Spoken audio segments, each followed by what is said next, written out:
Destin commun. Destin commun. Destin commun. Destin commun. Destin commun. Destin commun.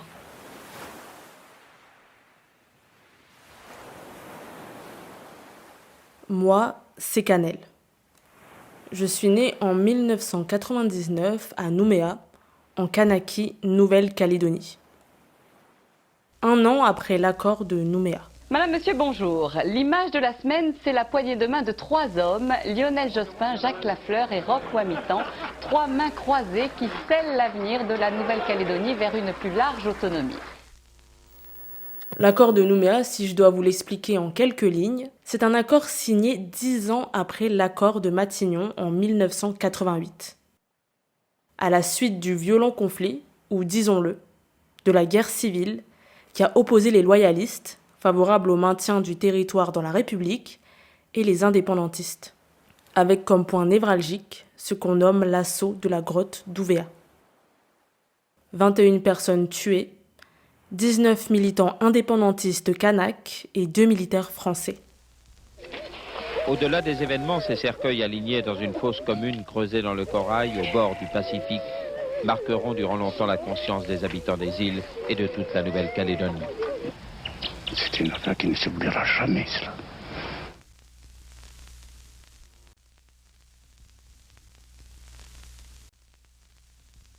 Je me souviens de parfois entendre cette musique du groupe Extrême sur les grosses baffles de mes camarades devant le collège. 7 mai 88, 19 frères sont tombés. Aïe aïe, t'es mentir. Nul Calédonien n'ignore cette histoire. Simplement, elle n'est pas écrite dans les manuels scolaires, ou en tout cas, elle l'est de façon imprécise, incomplète. Les événements, c'est ce qui flotte tout le temps quand on parle de l'histoire du pays. Et d'un côté, nous sommes très peu à pouvoir situer exactement la chronologie, le point de départ, les enjeux, l'intimité de ces luttes.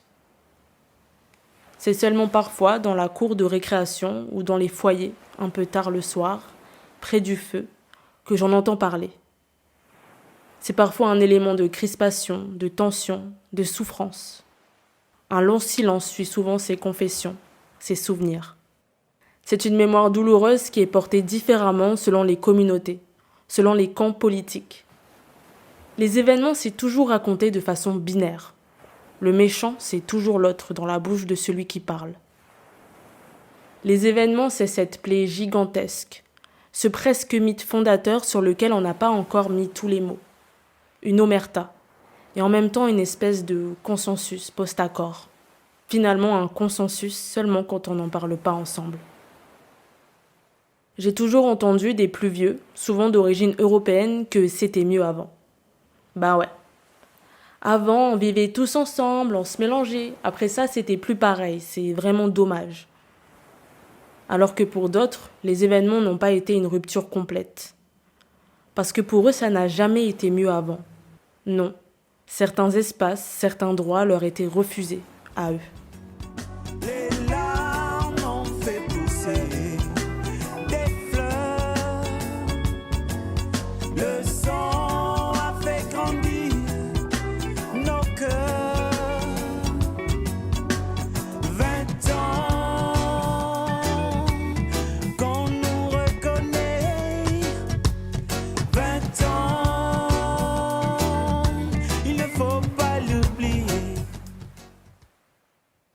Alors pour faire court, l'accord de Nouméa, c'est un accord de paix. Et il a ces 4 principes, assez progressistes je dois dire. La reconnaissance de l'identité kanak, qui doit passer aussi par une reconnaissance de l'histoire de la colonisation. La reconnaissance des mérites des autres populations. Avec la fameuse formule qui me crispe. Le moment est venu de reconnaître les ombres de la période coloniale, même si elle ne fut pas dépourvue de lumière. L'accord reconnaît que la situation coloniale a aussi été une source de souffrance pour les populations nouvelles elles-mêmes, et que ces populations contribuent à l'équilibre social, à l'économie et au bon fonctionnement des institutions locales. Le principe de progressivité par le dialogue. À l'origine des spécificités statutaires du territoire, du transfert progressif de compétences. Et enfin, ce qui nous intéresse, la communauté de destin et de citoyenneté. L'accord reconnaît le caractère pluriethnique de son territoire, des communautés différentes animées par un projet commun. C'est aussi ce principe qui pense la création d'une citoyenneté calédonienne et un régime de faveur pour l'accès à l'emploi local. Mais l'idée de destin commun, c'est surtout un grand principe moral. C'est vers quoi, en tant que peuple calédonien, nous devons tendre. À vrai dire, je me souviens pas de la première fois où j'ai entendu parler de destin commun. J'ai l'impression que tous les enfants nés à partir des années 90 ont grandi avec cette maxime au-dessus de leur berceau. Oui, on a grandi avec cette injonction. Il faut construire une communauté de destin, un vivre ensemble. Mais comment ? À quoi devrait-il ressembler ? Et qu'est-ce qui nous lie fondamentalement ? Pendant mes études d'histoire à l'Université de la Nouvelle-Calédonie, j'avais décidé avec une amie de créer une page. Official Change TV, OCTV. Inconsciemment, on était animé par cette idée de destin commun. Et OCTV, c'était ça l'idée. Nous réunir quelque part, montrer qu'on partageait plus en commun que ce qu'on pouvait bien penser. Alors on avait pensé à des formats vidéo avec des anecdotes de pêche ou de chasse, comme si tous les Calédoniens allaient à la pêche et à la chasse. J'ai commencé à pratiquer la pêche à 8 ans avec mon père. J'étais jeune avec le parrain sur Wemo et sur les fous. On allait à la pêche à la ligne avec le taulier de mon grand-père. Mais finalement, je ne m'étais jamais questionné sur le bien fondé même de la notion de destin commun et aux facteurs qui empêchaient ce fameux vivre ensemble. Je ne me demandais pas non plus si moi-même je le vivais. En fait, c'était un peu évident pour moi. C'est vrai quoi. Moi, je ne me suis jamais posé la question. Parce que j'étais typiquement la métisse, l'imaginaire de ce que c'est qu'être une Calédonienne, le Saint Graal. D'ailleurs, j'avais souvent cette réponse quand je donnais mes origines. Ah ouais, la vraie Calédonienne, quoi. Non, parce que je suis kanak, martiniquaise, descendante de Corse, d'Italiens, un peu de colons états-uniens, certains aussi vendéens et indonésiennes de Jakarta, et puis aussi vietnamiennes. J'ai grandi un peu à Pointe-Bout, Tavo, j'ai des origines du nord de la côte est et j'ai fait toute ma scolarité à Nouméa. Bref, pour certains, c'est ça le destin commun. Un peu la salade bol des États-Unis, ou la nation arc-en-ciel de l'Afrique du Sud. À vous de choisir. J'ai grandi en ayant l'impression d'avoir un pied un peu partout. Mais évidemment, c'est bien connu, d'avoir ma place nulle part. Parce que je suis cette identité un peu hybride, un peu bâtarde, mais surtout très fluide. J'étais de classe moyenne, un peu aisée, pas trop aisée, mais pas du tout précaire. Et moi, finalement, j'avais mes accès partout. Dans mon école, du quartier résidentiel de ma grand-mère avec ses villas à 45 millions de francs, et puis aussi chez moi, dans le Nord, dans ma famille de classe modeste à Rivière-Salée, et en tribu aussi pour les vacances, mais que pour les vacances. J'avais, moi, ce privilège d'aller et venir partout, d'enfiler une identité, des codes, comme on enfile un costume, de paraître plus caldoche par endroits, plus kanak à d'autres, antillaise parfois, et de la bourgeoisie de Nouméa dans certains lieux.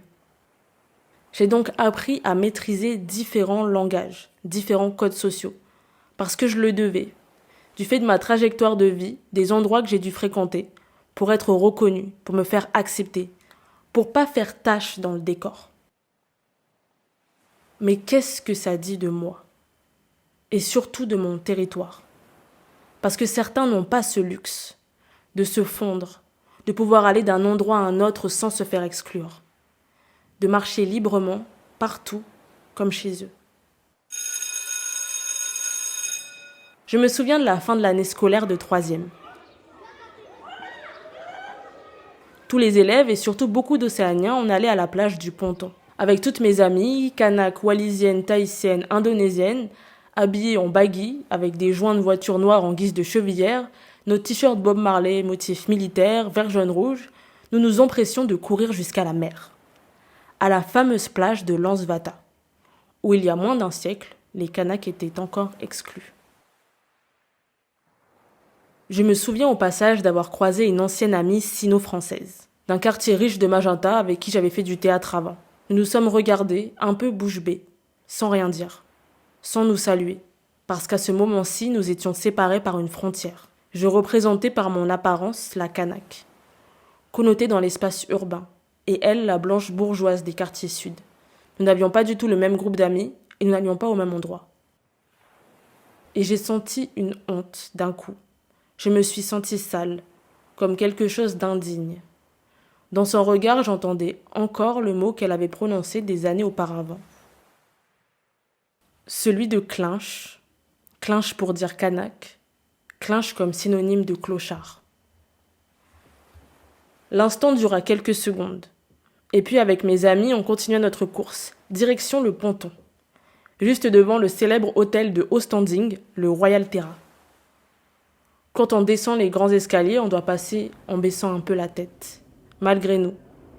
Parce qu'on a envie de crier, on a envie des fois d'un peu provoquer, de jouer les sales gosses, devant une multitude de baigneurs, tous blancs, en maillot de bain qui dort au soleil. Et nous, on doit rejoindre le fond de la plage, un peu plus caché, entre nous. C'est là notre place. Aux Kanaks, aux Wallisiens, aux Javanais, aux Tahitiens, aux Vanuatais, aux Métis. Et ça, on n'a pas besoin de le dire entre nous. On le fait instinctivement, sans protester. De part et d'autre du ponton, il y a le côté blanc. Et puis de l'autre côté, c'est celui des Océaniens, souvent celui des quartiers nord de Nouméa. Le seul lieu où ça se mélange, où on s'impose, c'est ce fameux pont. Catalyseur de toutes les tensions. On en profite, on chahute, on se pousse, et on pousse les autres enfants du collège d'en face, Mariotti, majoritairement blancs. C'est ça de grandir à Nouméa. C'est savoir, sans parler, sans se dire, qu'il y a des espaces où on peut exister et d'autres non. Que certains espaces sont sensibles, qu'on n'y met pas les pieds, sans vraiment se questionner. Qu'il existe seulement quelques lieux où on partage, où on essaye d'apprendre à se connaître. Et finalement, ça passe plus par un élan individuel qu'une impulsion collective. Alors moi, franchement, ça me gonfle de parler du destin commun. Quel destin commun sans lieu commun? Quel destin commun dans une capitale ségrégée? Parce qu'on attend beaucoup de lui, de ce destin commun. C'est lui qui est censé d'un coup de baguette magique gommer toutes les injustices, les frustrations quotidiennes, les stigmates de l'histoire. Et j'ai l'impression que pour certains, il nous suffirait juste d'organiser un pique-nique multiethnique avec un peu de bami, du bougna, de la blanquette d'agneau, de se faire un grand câlin collectif en se regardant dans les yeux. Tu es mon frère, tu es ma sœur. Regarde, j'ai un ami tahitien et puis un ami viet et un autre vanuatais. C'est bon, regarde, voilà le destin commun. Au fond, j'ai l'impression qu'il a bon dos, ce destin commun. Et pour ce faire, pour qu'il se concrétise, beaucoup s'interrogent sur ce que c'est finalement que d'être calédonien. Ben ouais, c'est quoi notre socle commun? C'est sur quoi qu'on peut s'identifier et se lier. Et alors là, bonne chance. Je me souviens avoir eu une dissertation à faire en 2e année d'histoire. C'est quoi l'identité calédonienne? Waouh! On s'est tous regardés avec des gros yeux dans l'amphithéâtre. Certains ont parlé de langue, d'autres de références culturelles comme la musique. DJ Sticks. Et puis beaucoup ont parlé des éternels mets culinaires, bien, entre guillemets, calédoniens. Mayo Craft, Soyo, Ufos, Tim Tam, que des produits d'Asie et d'Australie. With 4 new flavors in the Tim Tam Crafted collection, what more could you wish for? Alors certes, j'adore les Ufos, comme beaucoup de Calédoniens, et nos habitudes de consommation sont assez représentatives de notre zone géographique et du brassage culturel. En plus, j'imaginerais bien comme nouvelle devise territoriale Mayo Craft, Tim Tam, magie. Ça aurait peut-être plus de sens que terre de parole, terre de partage. Parce que finalement, actuellement, on est peu de personnes à parler et à partager.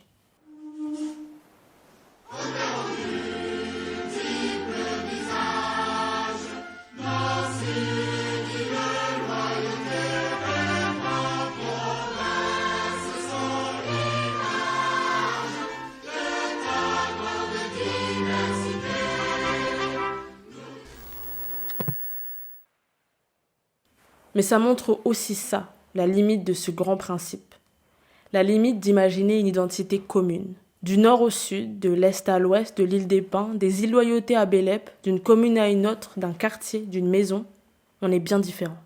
Nos histoires, nos modes de vie, nos perspectives d'avenir, la société à laquelle on aspire, ne sont pas les mêmes.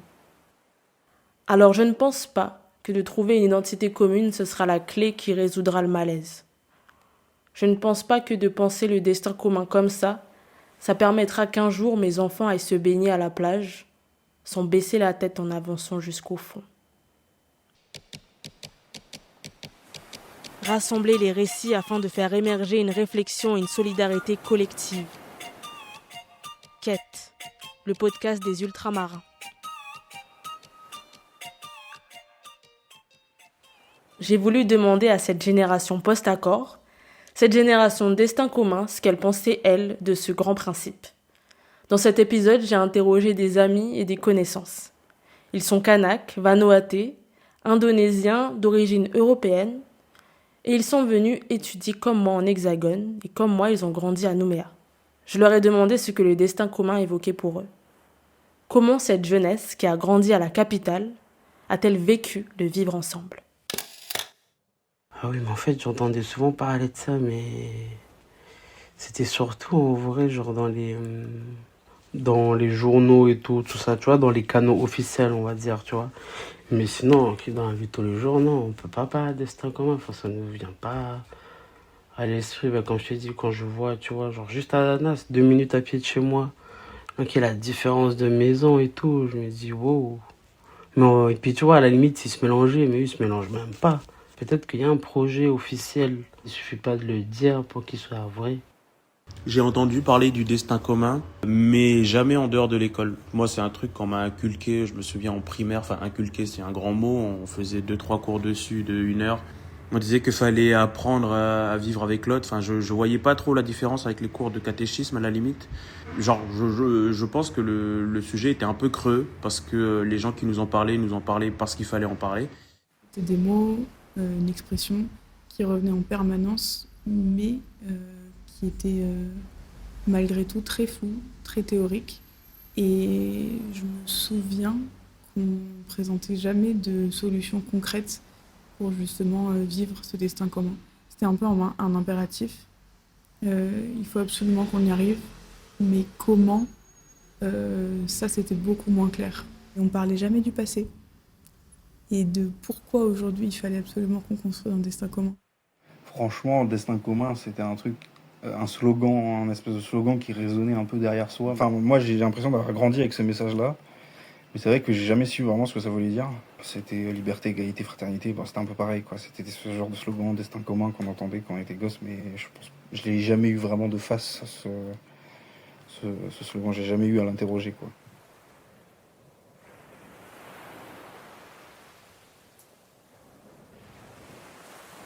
Donc moi, je suis un jeune étudiant kanak actuellement. J'ai 26 ans, je suis originaire de Marais. Et j'ai grandi à Nouméa Koutio, plus précisément le quartier Jacarandas 2. Moi, c'est Owen Yero. Mon père est originaire du Vanuatu et ma mère est de Belep, mais j'ai principalement résidé sur Nouméa. Moi, c'est Nina, j'ai 25 ans, je suis originaire de Nouvelle-Calédonie et j'ai grandi à Nouméa, précisément à Tuban. Alors moi, je m'appelle Joachim Tossac et du coup, je suis originaire de Kanaki, Nouvelle-Calédonie. J'ai grandi dans les quartiers sud, entre Faubourg-Blanchot, Sainte-Marie et Val-Plaisance aussi. À Jacarandas, tu peux retrouver quand même des belles villas et tout, mais la plupart du temps, c'est un quartier... Enfin, la plus grosse partie, c'est voilà, quartier populaire et tout. Beaucoup de logements sociaux, la plupart c'est des logements sociaux. Tu peux avoir juste à côté quand même des grosses villas quand même et tout. Nous, la bande, on va dire, du quartier et tout, on sort, tu vois, on va jouer au foot, on se promène et tout, là. Mais, tu vois, on est ensemble et tout. Mais par contre, j'avais des copains blancs qui habitaient à Koutio, tu vois, je leur disais, mais viens, mais ils voulaient pas. Peut-être qu'ils avaient peur, je sais pas, mais... Même le fait d'avoir peur, alors là, t'as peur de quoi, tu vois? Moi, ma mère, elle me disait, genre... faut jamais envier les autres, tout ça, tu vois, genre... tu vois, la mentalité, c'est si tu dois manger du pain sec chez toi, mais rien à foutre, tu manges du pain sec chez toi, tu vois. Tu envies jamais les autres et tout ça. Mais ça fait que c'était encore plus dur, parce que Nas, moi, j'enviais quand même. Ok, je passais, les mecs qui avaient des belles terrasses, tu vois, genre du beau matos, une voiture, plusieurs voitures même, tout ça. Puis après, quand on nous dit de pas envier et tout, mais du coup, on se force à pas regarder, tu vois, ou à pas envier et tout, mais on a quand même envie en vrai. On a quand même envie, mais on peut pas le dire. Ah, mais moi, j'ai envie de vivre comme eux et tout, tout ça. Dans ma tête, quand j'étais petit, les blancs, ils étaient riches. Ça existait pas pour moi, un blanc pauvre. Je sais pas, pour moi, quand j'étais petit, c'était un mythe, une créature fantastique. Tu peux pas être blanc et pauvre. Parce que moi, tout autour de chez moi, où les gens que j'ai connus, les blancs, ils étaient riches. Tous mes amis blancs, ils étaient riches. Je partageais leur code en mode, j'avais leurs références, que ce soit de lecture ou de cinéma ou de musique même, tu vois. Parce qu'avec tu vois, avec la bande, mais tu vois, ils vont pas écouter par exemple Lady Gaga ou Katy Perry, tout ça, tu vois. Parce que pour eux, voilà, genre mes couilles, alors que Nas, c'est bien net quand même, Lady Gaga, Katy Perry et tout. Et du coup, quand je parlais avec des blancs, mais je pouvais y avoir, tu vois, genre, ces refs-là et tout avec eux, et puis genre... Mais c'est vrai que j'étais quand même dans un truc, quand j'étais surtout au collège, dans un peu un aspect performatif, en mode montrer que moi, je suis pas comme les autres canaques et tout ça, tu vois. Donc il y avait aussi ce rôle, entre guillemets, de Nas, de bouffon un peu, tu vois, genre à chaque fois que j'étais avec ces amis-là, genre, à chaque occasion, je leur montrais que j'étais un canaque instruit, entre guillemets, tu vois. Ouais, avec le recul, je me dis, là, ok, c'était trop la merde, genre, j'ai eu beaucoup de chance de continuer, mais je comprends que, tu vois, j'ai beaucoup de copains, ok, au lycée, après, ils se sont réorientés, ils ont fait 1 an, 2 ans au lycée, puis, comme ils étaient à Pétro, ou, tu vois, ESCO, machin, ils ont fait que 1 an, 2 ans au lycée, puis ils ont même pas eu leur bac ou leur machin. Au moment où je travaillais plus trop en première, et du coup, j'étais convoqué chez le CPE, ils me parlent et tout, puis après, à un moment, il fait, il faut continuer à travailler, il faut pas machiner et tout, parce que toi, t'as la chance d'être un canaque qui, tu vois, genre, qui arrive à bien réfléchir comme ça et tout. Faut pas gaspiller ton potentiel, patati patata. Et il a dit, parce que tu veux faire quoi? Tu veux finir comme tous tes cousins à la tribu en train de planter les ignames? Ok, c'est bien violent carrément. Après, moi, je regardais lui, tu vois, j'ai rien dit. Mais après, moi, je me suis bien dit à ce moment-là, genre, mais que moi, j'ai pas envie que ma réussite, elle soit individuelle, tu vois. J'ai pas envie que, genre, ma réussite, ça soit... Si c'est pour, tu vois, après qu'on insulte mes cousins, tu vois, mes couilles, ça sert à rien, carrément.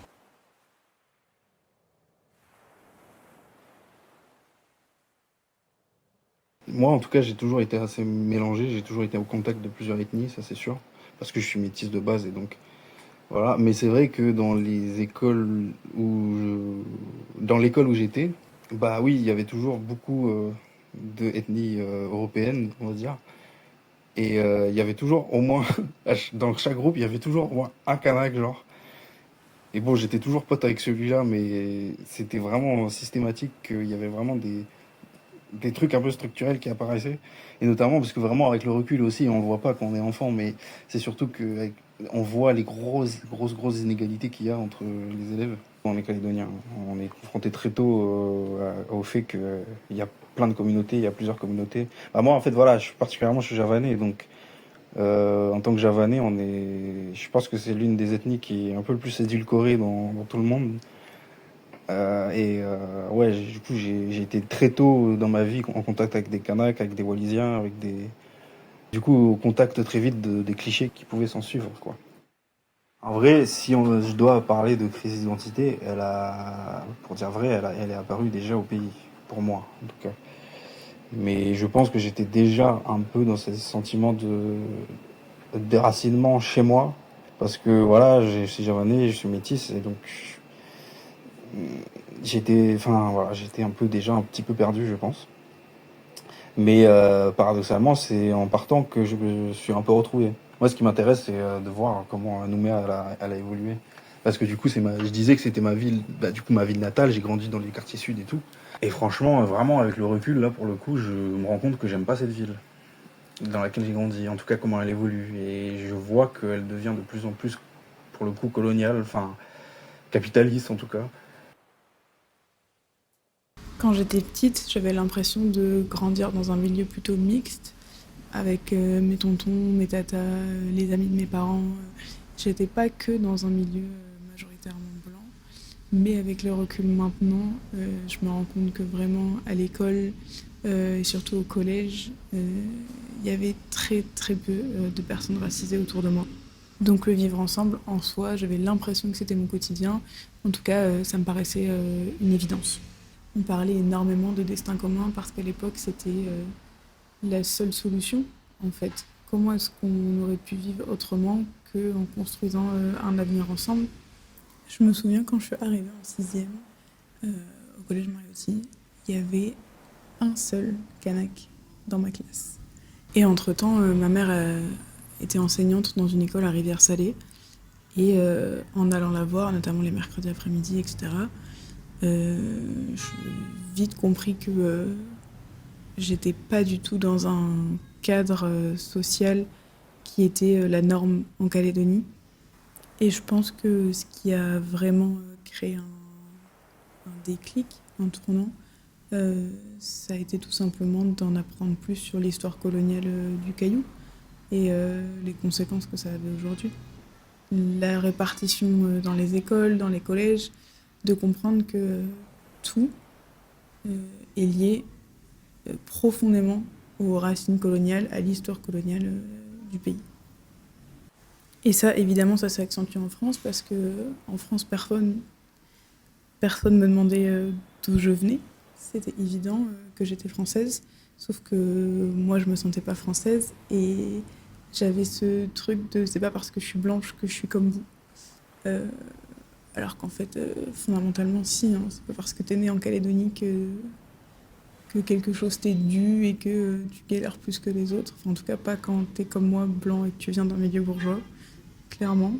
Il y a même des gens en France qui sont moins bien lotis. Mais du coup, le fait de partir loin, je me suis entourée, j'arrive pas à savoir si c'est volontairement ou non, mais en tout cas, ça s'est fait comme ça, de personnes calédoniennes de tous horizons, que ce soit au niveau ethnique ou au niveau social. Et j'ai très peu réussi à me faire des amis aux oreilles, en fait. Je suis restée vraiment dans ma communauté et qui a énormément évolué par rapport aux personnes que je fréquentais à l'école primaire ou au collège. Par contre, le fait d'être à Paris et de faire des études dans les sciences humaines, ça m'a aidé aussi à prendre encore plus conscience de mes privilèges. Et toutes les fois où j'ai eu la chance de pouvoir rentrer en Calédonie, donc à peu près une fois par an pour les vacances, qui est aussi un énorme privilège, ce que j'avais appris sur l'impact de la colonisation en général, je pouvais juste l'appliquer à chez moi et commencer à en parler un peu autour de moi, même s'il y a beaucoup de personnes, notamment les adultes, en vrai, enfin la génération d'au-dessus de nous, qui sont absolument pas prêts à reconnaître juste les ravages de la colonisation et l'impact profondément négatif que ça a pu avoir. Juste, j'entends beaucoup oui, on va faire des coutumes de pardon et tout va bien se passer. Ok, je pense qu'on a un peu dépassé cette étape-là depuis longtemps.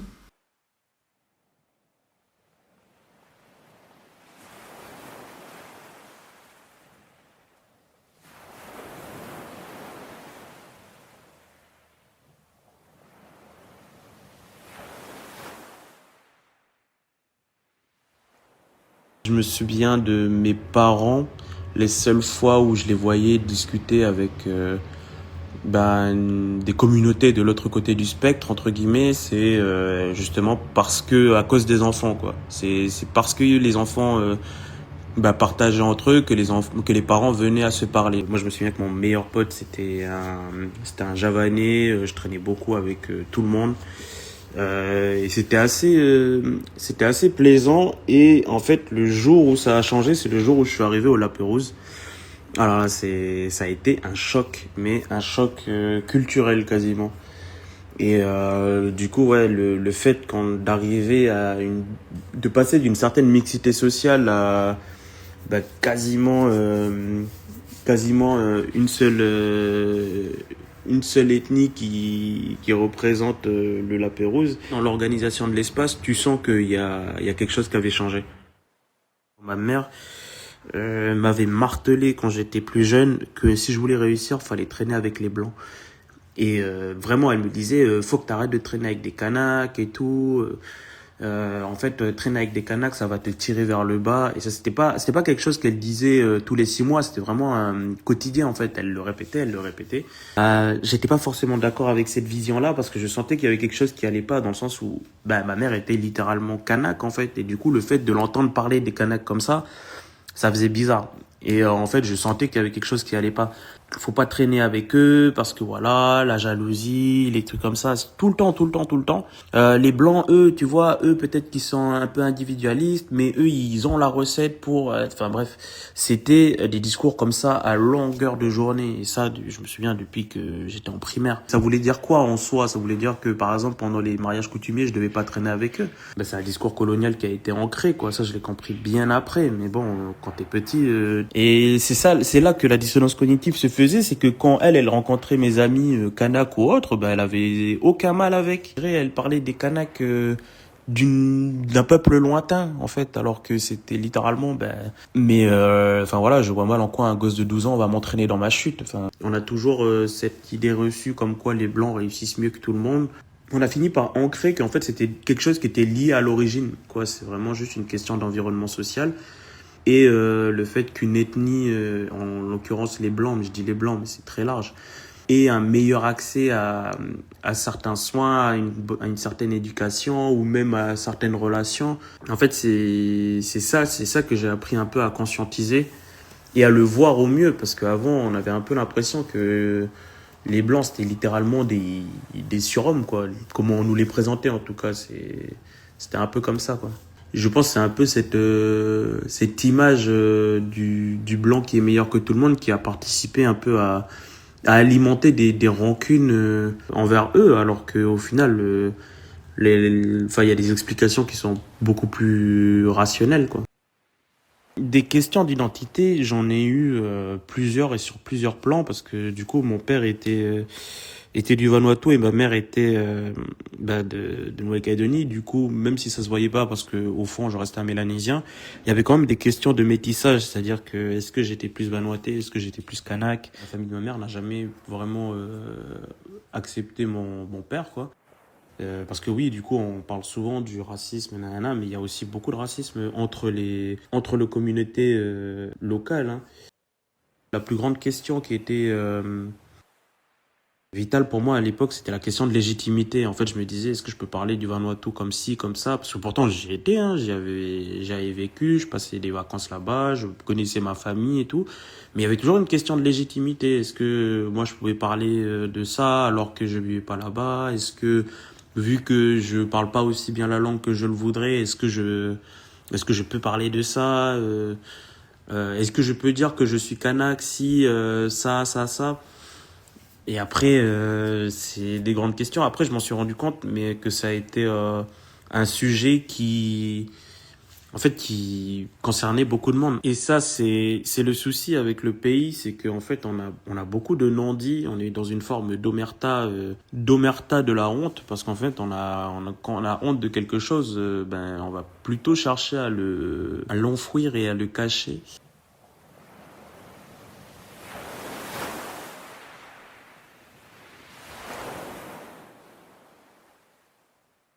Théorie, le destin commun, c'est beau, c'est un idéal, vers lequel il faut tendre, évidemment, parce qu'on n'a pas envie d'avoir un destin qui soit pas commun, qui soit divisé, mais c'est trop facile. C'est pas un monde de bisounours où si on répète ces mots-là à l'infini, ça va finir par arriver.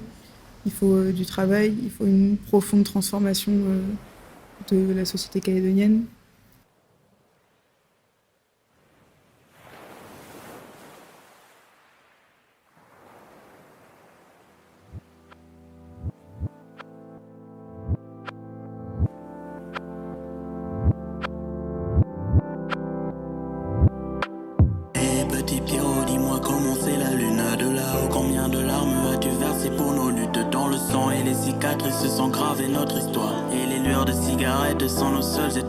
J'ai trop haï par habitude, appris à aimer par principe. J'ai fait tous les cercles vicieux de mon petit coin du carré VIP. Quand je me couche j'ai des idées noires, j'ai toujours peur qu'il soit trop tard. Ma vie de rêve est remplie de cauchemars, mais je me réveille et ça recommence. Non, j'ai pas à me plaindre, chez moi tout le monde trime jusqu'à se casser le dos pour que je puisse gonfler la poitrine. Mais t'inquiète pas pour mon avenir. J'ai des projets à venir et des promesses à tenir. Mais vous serez-vous encore là, car c'est la rage qui me pousse à prendre les gants.